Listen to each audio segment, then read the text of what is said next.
Don't mind the outfit guys. Just अभी gym से आया। जिम से आते ही एक थॉट मेरे दिमाग में चल रहा था, क्योंकि आज जिम में कुछ ऐसा इंसिडेंट हुआ। तो मैंने सोचा कि क्यों ना आप लोगों के लिए आज के इंसिडेंट से एक प्रैक्टिकल एडवाइस बाहर निकाल के दूं, जो आप लोगों को थोड़ा और समझदार और सोफिस्टिकेटेड बनाएगी। तो जिम में जो आज हुआ मेरे साथ, वैसे मेरे घर पे अपना जिम है, बट मैं कभी कभी कमर्शियल जिम में भी चला जाता हूँ वर्कआउट करने। तो बहुत ही छोटी सी चीज़ है, लेकिन आप लोगों को समझने वाली बात है। अगर आप अभी स्कूल से निकले हैं या कॉलेजेस में आए हैं, दो लड़के डेडलिफ्ट कर रहे थे। एंड मैंने उनसे बहुत ही आराम से जाके पूछा कि भाई कितने सेट रह गए आपके। और उन्होंने मुझे ऐसे देखा जैसे आई एम नो बडी, क्योंकि मैं पंप कवर में था, बहुत खुली टी शर्ट डाल रखी थी। तो they were not able to guess और गॉज कि भाई सामने वाला बंदा कौन है क्या नहीं है। बट मैंने उनसे फिर से पूछा कि भाई मैं कर लूँ स्टार्ट, आपकी हो चुकी है। उनका फिर से जो एक्सप्रेशन था वो ये था, एक सेट रह रहा है अभी। और वो अपने फ़ोन में लग गया। गाइज, उनकी अभी दाढ़ी मूछें भी नहीं आई थी। बट द थिंग इज़ कि अपने हेड में वो बच्चे अपने आप को ऑलरेडी ज़माने से बहुत ऊपर मान चुके हैं, क्योंकि they are coming to the gym. और वो अपने टाइट फिटिंग के कपड़े और वाटरी मसल्स के साथ डेडलिफ्ट कर रहे थे 140 kg, 120 I guess, 140-50 which was very good. अगर कोई और बच्चा होता जो ये कर रहा होता तो मैं उसको बहुत ही मोटिवेट भी करता, प्रेज भी करता। बट समझने वाली बात यह है, जब मैं 10 साल से एक्सरसाइज कर रहा हूँ, 200 kg my last warm up, तो सोचने वाली बात ये होती है कि इन बच्चों को इतनी एरोगेंस किसने सिखाई, कहाँ से आई इनमें the basic principle of gym. या फिर आप उसको जिम कोड कह लो या ब्रो कोड कह लो कि you always give respect to someone else who wants to work out on the same platform. अगर आप कोई मशीन कर रहे हो, तो सामने वाला अगर आपसे आके उसके बारे में पूछता है, तो you be a graceful person. आप थोड़े बड़े या छोटे नहीं हो जाओगे। बट खैर, ये एक जिम रैंट नहीं था, लेकिन इसने मेरे अंदर एक सोच ट्रिगर करी कि भाई क्यों ना आज मैं अपने जो 2 4 10 20 लोग देख रहे हैं मुझे, उनके लिए एक एडवाइजरी जाहिर करूं, जारा करूं, जारी जारा जो भी होता है, एडवाइजरी दूं। ये कोई एक लेक्चर नहीं है। क्विक मैं तुम्हें 5 6 चीज़ें बताऊंगा जो यंग मैन, स्पेशली स्पेशली अगर तुम लोग स्कूल से अभी अभी निकले हो, तुम बहुत ही सोशली डम्ब हो, तुम्हें बस अपने 4 5 दोस्तों के अलावा कुछ नहीं पता, तुम्हें नहीं पता कि लोगों से कैसे बात करते हैं, तुम ये वीडियो एंड तक ज़रूर देखना मेरे भाई। क्योंकि जो ये रेस होने वाली है ना आगे, वो बहुत ही स्मार्ट लोगों की होने वाली है। क्योंकि मुझे कोई सिखाने वाला नहीं था, बट मैं आज तुम्हें ये चीज़ सिखाने वाला हूँ। तो द स्टोइक एडवोकेट की वीडियो शुरू करते हैं। सबसे पहली एडवाइस जो मैंने अपने दिमाग में इस इंसिडेंट्स के बारे में सोची और बनाई, वो ये थी कि किसी न किसी डिग्री की फ़िलॉसफ़िकल सोफ़िस्टिकेशन तुम लोगों में होनी चाहिए। चाहे अभी तुम स्कूल से ही निकले हो, तुमने कोई किताबों पे ध्यान नहीं दिया, कुछ भी नहीं दिया, लेकिन अब जब तुम स्कूल छोड़ के आ चुके हो, कॉलेजेस में जा रहे हो या अभी तुम स्कूल में भी हो, you should have a philosophical thinking. Think like a philosopher, know what is a philosopher. सिर्फ़ आर्ट्स के बच्चों के लिए नहीं होता। Know how you can achieve what you think, और at least know how you can respect others. इसका मतलब ये नहीं है कि आप रिस्पेक्ट ज़्यादा कर दो और अपनी डिग्निटी लूज़ कर दो, नहीं। That is the exact balance जो फिलोसफिकल सोफिस्टिकेशन, यानी कि अगर तुम मेरी बाकी सारी वीडियो देखोगे जिसमें मैं स्टोइक प्रिंसिपल्स वगैरह को समझा रहा हूँ इन डेप्थ, तो तुम समझ जाओगे कि मैं तुम्हें किस तरीके की सोफिस्टिकेशन के बारे में समझाना चाह रहा हूँ। मैं आज किसी भी हेडिंग के बहुत इन डेप्थ में नहीं जाऊँगा, क्योंकि मैंने क्विकली ये 4-5 चीज़ें जॉट डाउन करी और मैंने सोचा कि मैं तुम्हें ये समझाऊँ। अगर कोई चीज़ तुम्हें इन डेप्थ समझनी हो तो तुम फील फ्री कमेंट सेक्शन में बता सकते हो। दूसरी चीज़ जब मैंने वो सोची है तो मेरे दिमाग में है कि एक advice is never be insecure. चाहे तुम जिम में जाके 5 किलो का डंबल भी उठा रहे हो, चाहे तुम आज 50 रुपये भी कमा रहे हो दिन के, चाहे तुम कोई भी और जॉब कर रहे हो, चाहे तुम मोटे हो पतले हो, never ever be insecure of what you are. अब इसका मतलब ये नहीं है कि हम बॉडी पॉजिटिविटी वाली रेलम में और उस रास्ते पे चले जाएंगे कि अगर 5 फुट के 100 किलो के हो तो इट डजेंट मैटर, तुम ऐसे ही रहो। नहीं, this is not what I am talking about. I am talking about insecurity जो उन जिम वाले बच्चों में थी कि कहीं ये हमसे ज़्यादा वेट तो नहीं मारता। अगर हम इसको एटीट्यूड नहीं दिखाएंगे तो ये समझ नहीं पाएगा कि हम कितने अग्रेसिव यंग बच्चे हैं। जबकि तुम जिम में, किसी भी जिम में चले जाओ, there is always a bigger shark उस जिम में बैठा है जो उन डंबल्स से वार्म अप करता है जिन पे धूल लग रही होती है जब तक वो नहीं आता उस जिम में। तो सिंपल सी बात है कि तुम्हें इतना इनसिक्योर नहीं होना कि तुम किसी से काइंडली बात भी ना कर पाओ।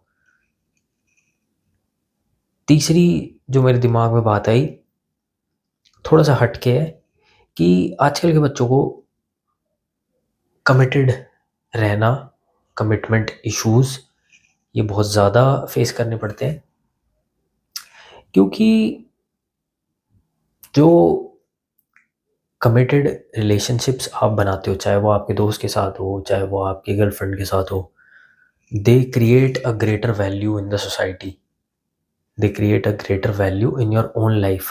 कि तुम्हें पता है कि हाँ भाई, मैं एक कमिटेड पर्सन हूँ, मेरे कुछ उसूल हैं, मेरे कुछ कायदे कानून हैं जिनको मैं किसी भी हालत में तोड़ नहीं सकता, जिनके बियॉन्ड मैं नहीं जा सकता, because I am a man of philosophical sophistication, because I'm a man who follows stoic principles, because I'm a man who sees videos of the stoic advocate। खैर, तीसरी चीज़ मैंने तुम्हें कमिटमेंट के बारे में बताई है। इन फ्यूचर हो सकता है कि मैं इन पे इन डेप्थ बातें करूं, एग्जांपल्स दूं, इनको न्यूरोलॉजिकली समझाऊं, क्योंकि मैंने बहुत सारी वीडियोस लाइन अप करी हुई हैं जिसमें मैं तुम्हें इन डेप्थ बहुत ही ऐसी चीज़ें बताऊंगा कि जैसे तुम अभी लॉस्ट फील करते होगे अपनी लाइफ में, वो ऐसा क्यों फील कर रहे हो और उससे बाहर कैसे आया जाए। बहुत सारी चीज़ें हैं जो मैं तुम्हें आने वाले वीडियोस में समझाऊंगा। I am just waiting for the right moment कि ऑडियंस धीरे धीरे ग्रो हो और मैं उस लेवल का कंटेंट जो मैं as an advocate, as a lawyer use करता हूँ, the content that nobody tells you, that is actually useful in the most practical way. क्योंकि कोर्ट कोर्ट जो है that is the only place जहाँ पे सिर्फ सबसे ज़्यादा प्रैक्टिकल नॉलेज काम आती है। वहाँ पे आपके लैपटॉप कोडिंग वोडिंग कुछ काम नहीं आता। Practical to and fro of thoughts, practical to and fro of knowledge, जिसके बिना लोगों की लाइफ लाइन पे होती है। The next thing that I want to talk about is young men should not be afraid of taking responsibilities. अगर तुम एक जवान लौंडे हो और तुम घर की रिस्पॉन्सिबिलिटीज ही नहीं उठा सकते, बेसिक रिस्पॉन्सिबिलिटी, दूध लाना, सफाई करना, थोड़े बहुत पैसे कमाना ताकि तुम्हारे माँ बाप की थोड़ी सी हेल्प हो जाए, पौधों में पानी डालना, कुत्ते को घुमाना, अगर तुम ये सब भी नहीं कर सकते तो मेरे भाई तुम ऑलरेडी एक ऐसे गड्ढे में गिर चुके हो जहाँ से निकालना तुमको बहुत मुश्किल है। हो सकता है ये वीडियो देख के कुछ लोगों के अंदर ऐसी आग लगे और वो नोट्स बना ले अभी के अभी, ये ट्रांसक्रिप्ट डाउनलोड करके प्रिंट करके अपने कमरे में लगा ले कि हाँ भाई, द स्टोइक एडवोकेट ने कहा है ये एडवाइसेस यंग मैन के लिए होती है, इसमें से कितनी मेरे ऊपर लागू होती है और कितनी नहीं होती। जब मैं तुम्हें कह रहा हूँ कि रिस्पॉन्सिबिलिटी लो, तो मैं तुम्हें ये नहीं कह रहा कि अपने घर के सारे बोझ उठा लो। मैं तुमसे ये कहना चाह रहा हूँ कि एटलीस्ट बी रिस्पॉन्सिबल इनफ कि जो तुम्हारे घर के छोटे मोटे काम है वो तुम कर सको। Next advice, allow the possibility that you have something to contribute to the world।